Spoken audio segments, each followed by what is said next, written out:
여러분 아마 2002년 서울에서 열린 월드컵을 기억하실 겁니다. 아마 그 전까지는 저희가 월드컵에 진출해도 16강 정도만 진출했었는데 이때는 4강을 진출하는 세계 4위 안에 드는 놀라운 기적을 맛보았습니다. 그래서 그때 많이 슬로건으로 이렇게 내세웠던 얘기가 뭐냐면 꿈은 이루어진다였어요. 꿈은 이루어진다. 꿈은 이루어진다. 멋진 표현이죠. 여러분들은 그럼 어떻습니까? 여러분이 살면서 여러분이 꾸었던 꿈들이 얼마나 많이 이루어졌습니까? 우리 옆 사람에게 한번 물어볼까요? 당신은 꿈이 얼마나 이루어졌습니까? 한번 물어보죠.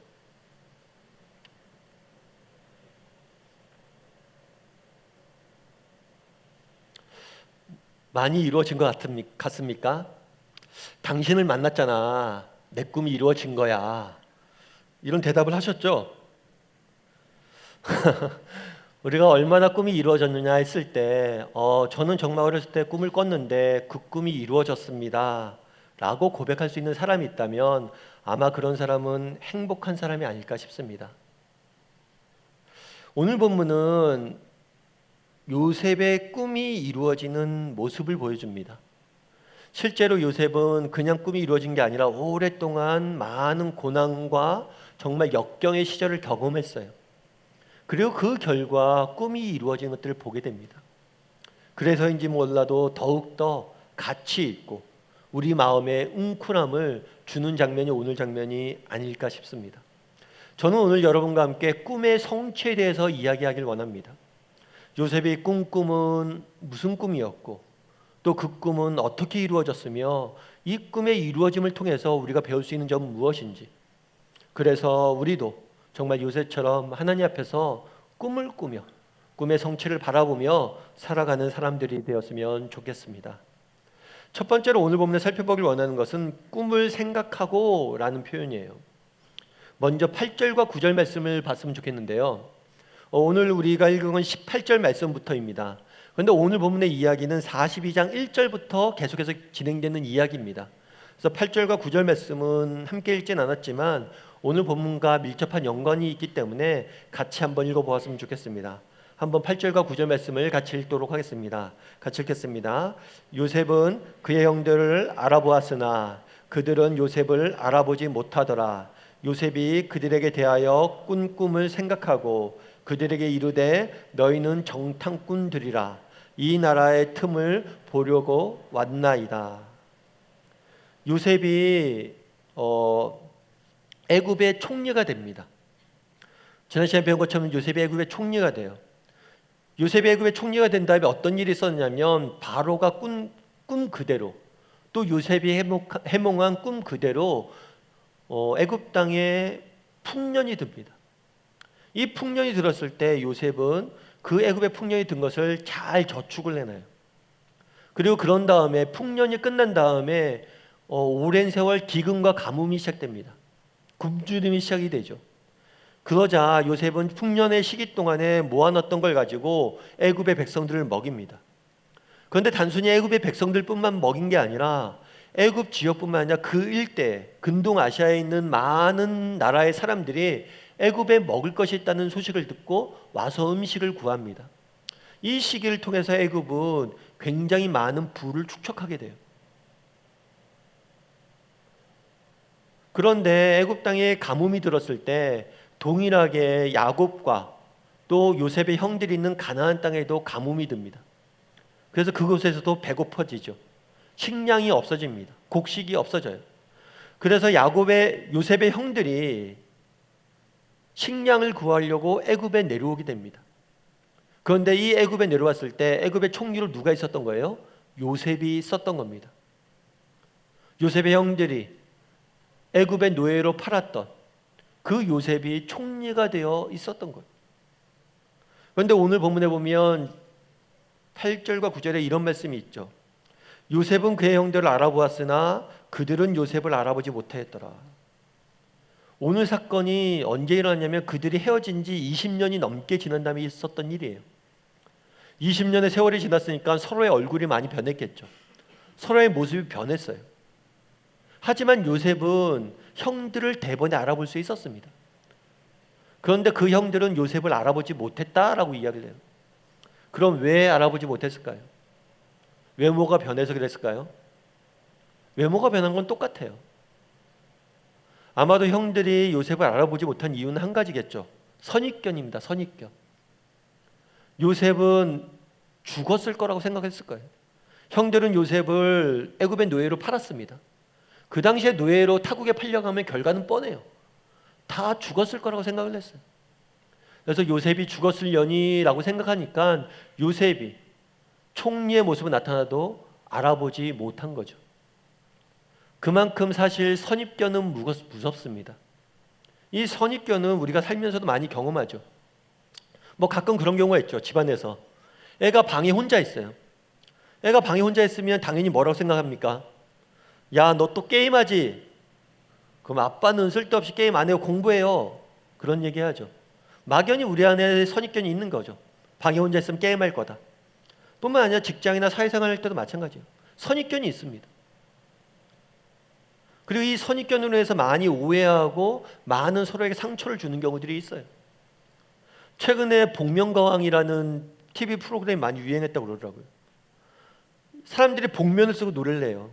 그럼 왜 복면을 쓰고 노래를 하냐는 거죠. 선입견을 없애는 거예요. 이 사람이 가수라는, 이 사람이 배우라는, 이 사람이 누구라는 선입견이 없이 들었을 때도 그 사람이 정말 노래를 잘하느냐, 이걸 보기 위한 거죠. 그만큼 우리 사회는 선입견에 대한 문제들이 많이 나타나고 있습니다. 말씀을 볼 때도 마찬가지예요. 우리가 성경을 읽을 때 성경을 읽으면서 우리에게 성경이 담고 있는 참된 뜻을 못 발견하게 하는 이유 중에 하나가 뭐냐면 선입견이에요. 예를 들면 그런 거죠. 오늘 요셉의 본문을 읽었습니다. 에이, 요셉 이야기 알죠, 목사님? 요셉 그렇게 해서 형들 나중에 다 풀어주는 얘기 아니에요.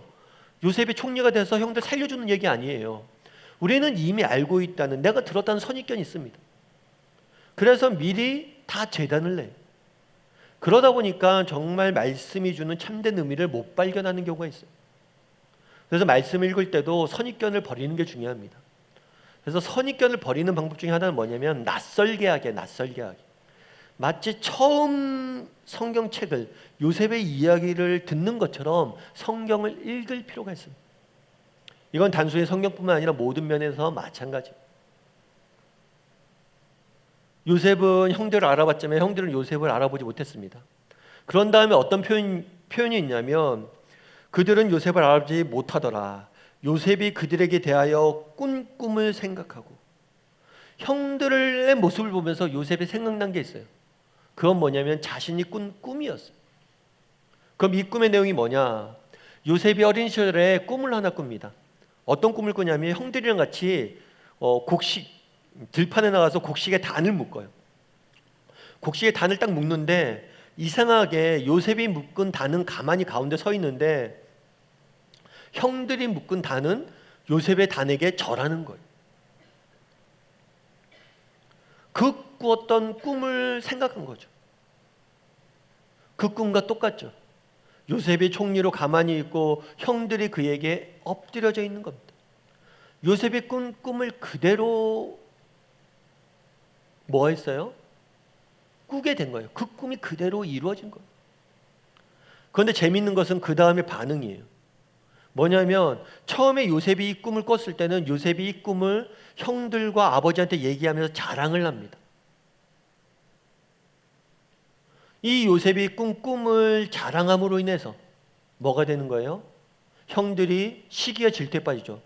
야, 그럼 네가 꿈 그대로 하면 네가 우리를 지배하고 다스린다는 얘기냐? 네가 우리의 왕이 된다는 얘기냐? 그러면서 형들이 시기하고 질투해서 요셉을 팔아버립니다.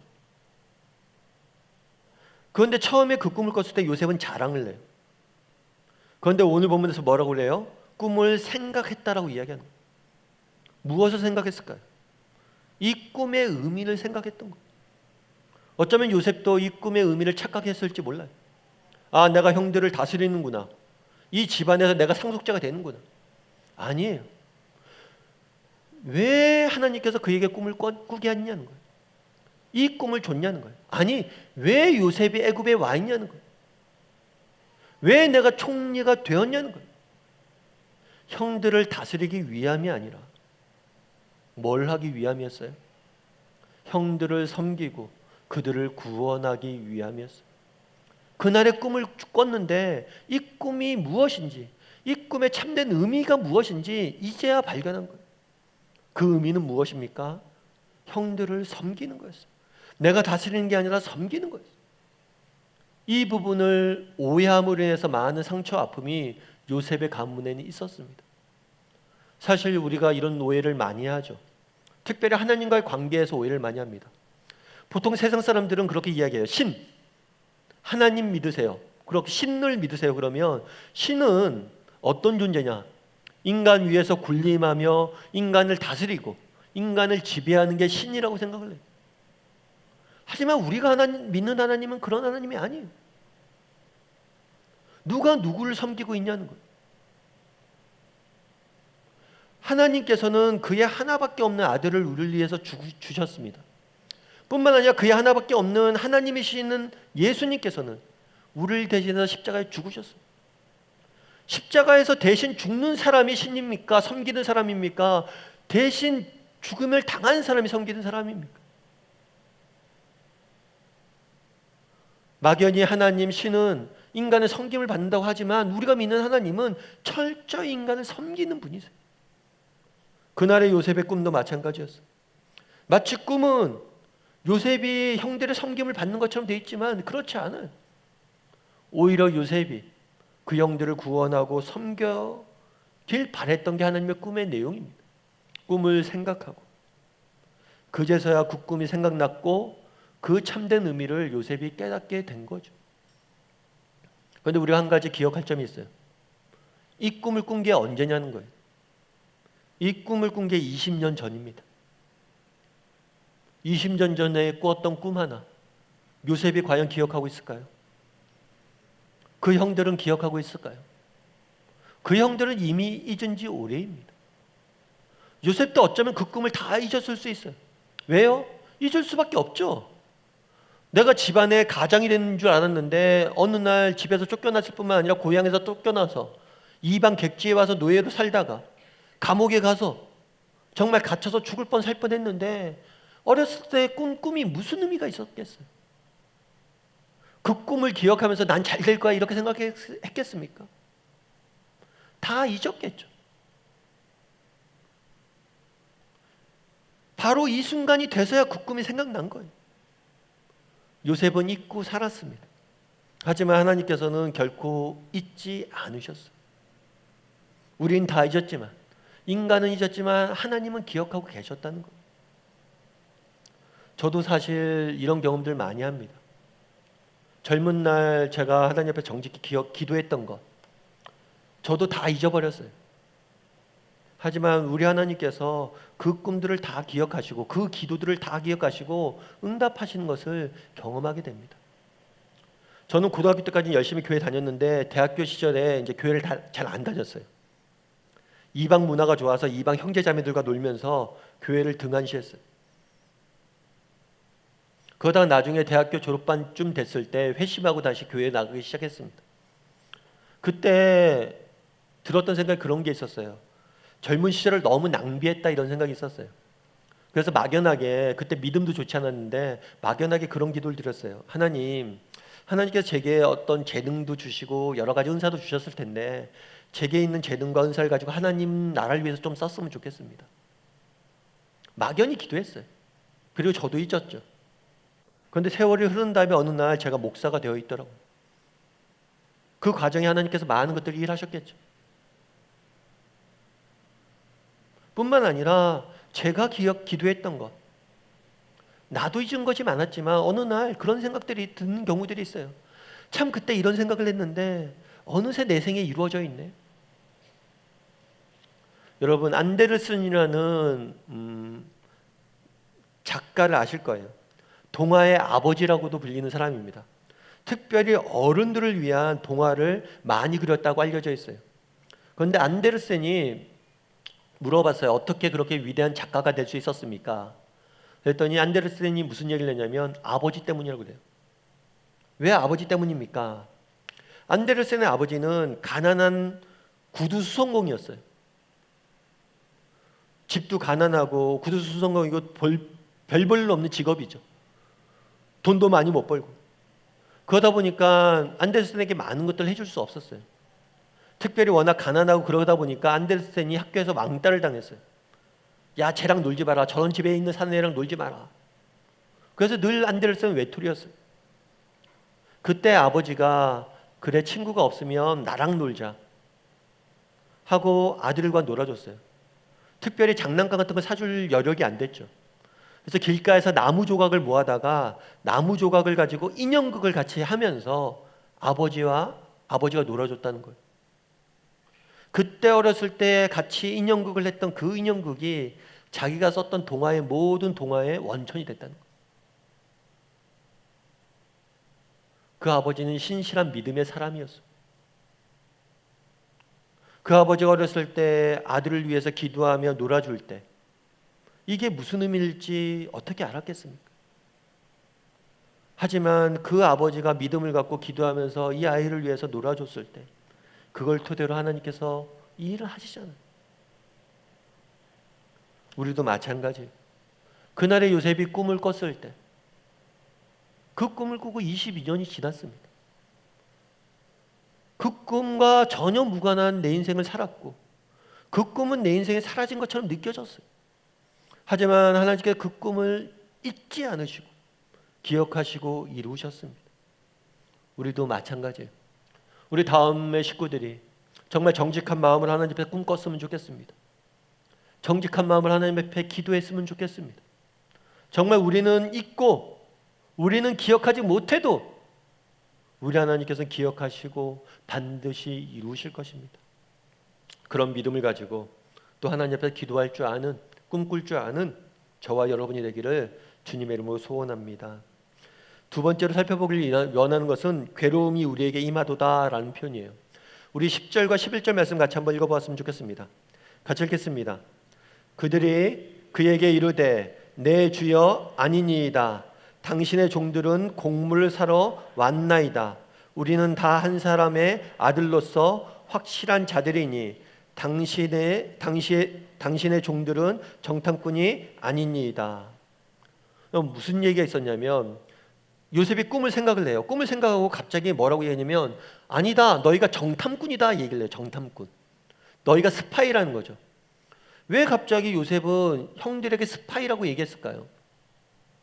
요셉은 꿈을 생각을 했습니다. 꿈은 어떤 꿈이냐면 자기 형들이 와서 자기에게 절하는 꿈이에요. 형들뿐만 아니라 자기 동생도 절을 해요. 뿐만 아니라 부모도 자기에게 절을 해요. 그런데 형제들 중에서 막내 동생인 베냐민과 아버지 야곱이 없어요. 아마 아버지 야곱과 베냐민의 소식이 궁금했던 것 같아요. 그래서 직접 물어볼 수는 없기 때문에 어떤 방법을 쓰냐면 너희가 정탐꾼이 아니냐? 묻는 거예요. 너희 스파이 아니냐? 사실 그 당시엔 그런 경우들이 많았어요. 몰래 정보를 빼내기 위해서 온 거죠. 그러자 이 형들이 뭐라고 얘기하냐면 내 주여, 요셉을 얘기하는 거죠. 요셉 총리여 아닙니다. 절대 아닙니다. 그리고 뭐라고 얘기하냐면 당신의 종들은 곡물을 사러 왔나이다. 우리는 다 한 사람의 아들들로서 확실한 자들이니다. 앞부분 이해가 돼요. 아닙니다. 우리 곡물 사러 왔어요. 스파이 아니에요. 우리는 한 아버지를 둔 아들들이에요 라고 이야기를 합니다. 갑자기 이 얘기를 왜 하냐는 거예요. 이 얘기를 한 이유는 그런 겁니다. 예를 들면 그런 거죠. 어느 지역에 스파이를 보내요. 스파이를 보내는데 내 집안에 있는 모든 아들을 다 스파이를 보내면 어떻게 됩니까? 이들이 다 죽으면 우리 가문이 끊겨요. 그래서 스파이를 보낼 때는 아들 전부를 보내는 바보는 없다는 의미예요. 우리는 다 한 형제라고, 우리는 한 아버지의 모든 아들이 다 한꺼번에 왔다고, 이렇게 와서 스파이를 하다 우리가 죽으면 집안이 망하는데 그렇게 스파이를 보내지 않는다고. 그것이 증거라는 거예요. 우리가 스파이가 아니에요. 그런데 이들의 말은 한 가지 단점이 있죠. 뭐예요? 논리적으로 맞는데 단점은 뭐냐면 다 온 게 아니에요. 베냐민이 안 왔어요. 요셉은 이걸 알고 있습니다. 그래서 뭐라고 이야기하냐면 베냐민을 데려오라고 이야기를 하는 거예요. 그러자 베냐민을 데려오라고 이야기하자 21절은 이렇게 이야기합니다. 21절 말씀 같이 한번 읽어보았으면 좋겠습니다. 같이 읽겠습니다. 그들이 서로 말하되 우리가 아우의 일로 말미암아 범죄하였도다. 그가 우리에게 애걸할 때에 그 마음의 괴로움을 보고도 듣지 아니하였으므로 이 괴로움이 우리에게 임하도다. 요셉의 말을 듣고 이 사람들 당황합니다. 왜 당황했을까요? 베냐민을 데려와라. 그러면 베냐민 데려오면 되잖아요. 그런데 데려올 수가 없어요. 왜냐하면 야곱이 베냐민을 편애합니다. 너무 사랑해서 베냐민을 안 보내. 베냐민 절대 데려가지 못하게 해요. 왜냐하면 예전에 요셉을 데려갔다가 죽었잖아요. 그래서 베냐민은 절대 못 데려가게 합니다. 아버지가 안 보내줄 것을 알고 있었어요. 그런데 그래서 어떻게 해야 되나 고민스러운 거죠. 그런데 이 사람들이 재밌는 건 뭐냐면, 여기 재밌는 건 뭐냐면 그들의 말이에요. 갑자기 야, 네 동생 데려와. 베냐민 데려와. 그런데 뭐라고 서로 얘기하냐면 우리가 아우엘로 말미암아 범죄하였도다. 여기서 아우엘은 요셉이에요. 요셉이 우리한테 살려달라고 구걸할 때, 애걸할 때 우리가 그 마음의 괴로움을 보지 못하고 그를 팔았다. 요셉이 왜 우리가 지금 고생하느냐? 요셉한테 그때 죄를 지었기 때문에 고생하는 거다 이야기합니다. 과거에 우리가 요셉에게 못된 짓을 해서 지금 벌 받는 거다라고 이야기를 하는 거죠. 여러분, 인과응보라는 이야기를 아시죠? 인과응보. 사람이 뿌린 대로 거둔다는 거죠. 선을 뿌리면 선을 걷고 악을 뿌리면 악을 걷고 선인은 축복을 받고 악인은 벌을 받는다. 인과응보를 믿으세요? 성경은 인과응보를 가리킨다고 생각하십니까? 인과응보. 오늘 본문에 한번 보십시오. 22년 전의 일이에요. 요셉을 애굽에 판 건. 그런데 22년이 지난 지금 자신들에게 불행이 닥치자 이 사람들 뭐라고 생각합니까? 우리가 죗값을 치르는 거다. 단순히 이 순간에 이런 생각이 난 게 아니에요. 요셉의 형들은 요셉을 판 다음에 그들의 인생 가운데 어려운 일이 있거나 힘든 일이 있거나 무슨 일이 생기면 늘 무슨 생각을 한 거예요? 우리의 죄 때문이다. 아니 달리 이야기하면 22년 동안 이들은 뭐에 사로잡혀 산 거예요? 죄책감과 두려움에 사로잡혀 산 거예요. 왜 하나님께서 선을 심으라고 이야기하고 악을 행하지 말라고 이야기합니까? 악인은 나중에 벌 받기 때문이 아니에요.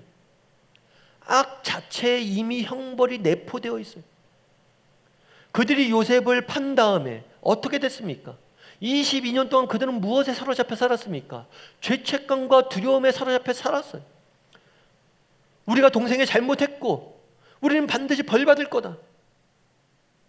그리고 서로를 미워하고 서로를 핑계대고 정말 그날에 그들은 요셉이 꼴보기 싫었어요. 그래서 꼴보기 싫은 요셉을 팔아버렸어요. 속이 시원할 줄 알았어요. 그런데 그 다음에 어떻게 됐습니까? 그들의 삶은 두려움과 죄책감에 사로잡혀 살았어요. 뿐만 아니라 그들의 형제들은 말로 달 수 없는 슬픔에 사로잡혀 살았어요. 죄의 결과 그들은 이미 죄책감과 두려움과 슬픔과 아픔에 사로잡혀 산 거예요. 왜 죄를 짓지 말라고 이야기합니까? 죄 자체에 형벌이 포함되어 있기 때문이에요. 물론 우리 중에는 정말 악한 사람들이 있죠. 그래서 죄책감도 못 느끼고 두려움도 못 느끼는 사람들이 있습니다. 그런 사람들은 언젠가 하나님께서 그들을 벌하실 거예요. 사람이 심은 대로 거둔다고 이야기합니다. 왜 악을 심으면 안 됩니까?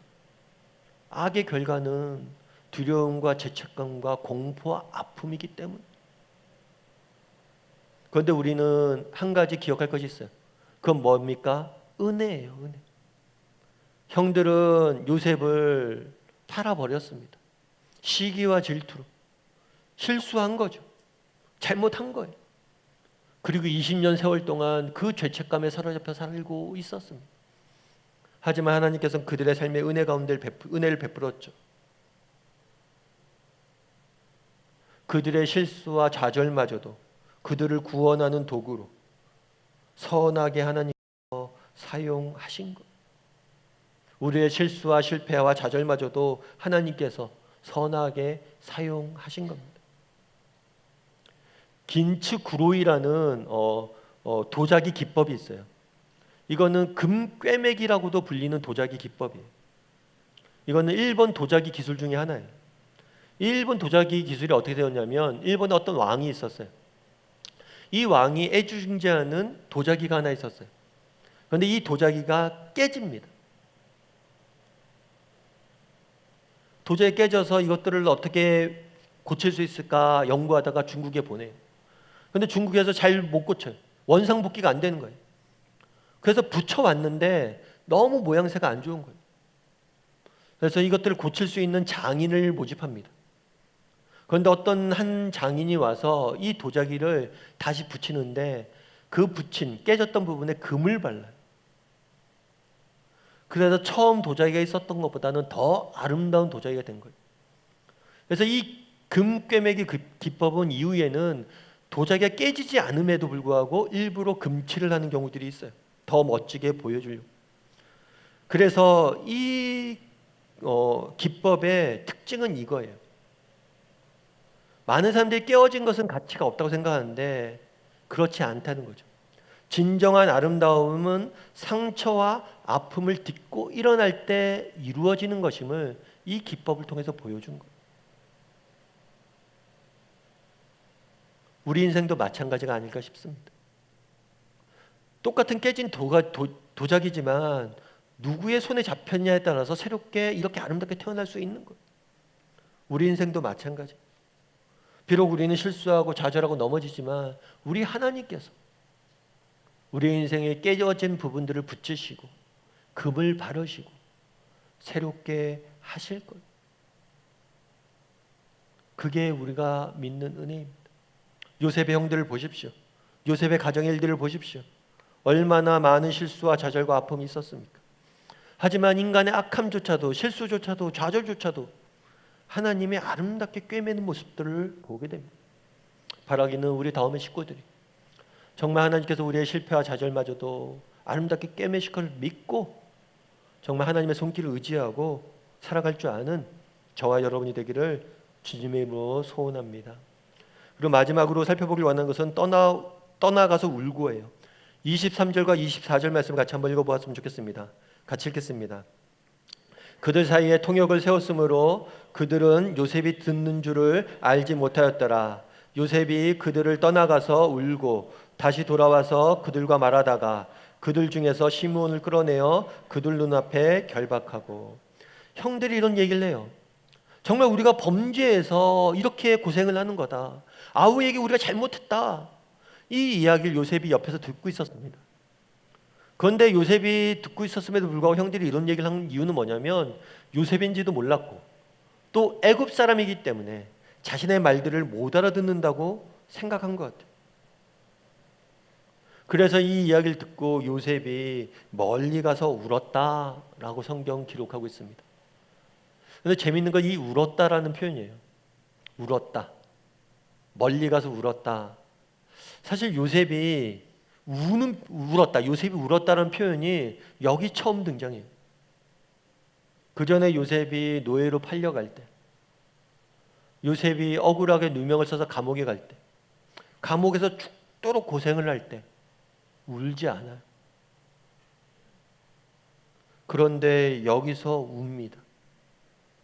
왜 울었을까요? 어쩌면 그런 걸 수도 있겠죠. 정말 그 마음에 미움이 요셉에게도 남아있었을지 몰라요. 형들은 날 팔아먹고 잘 살고 있었겠지라는 생각. 그런데 형들이 얼마나 비참한 가운데 살고 있었는지 보았기에 그들을 불쌍히 여서 울었을 수도 있겠죠. 아니면 지난 세월 보냈던 그 시간들 서러움들이 한꺼번에 밀려와서 울었을 수도 있겠죠. 아니면 그들 가정에 임한 그 비극으로 인해서 우리 모두가 아파하고 슬퍼했구나 라고 생각해서 울었을지도 모릅니다. 그런데 요셉은 그날 울었어요.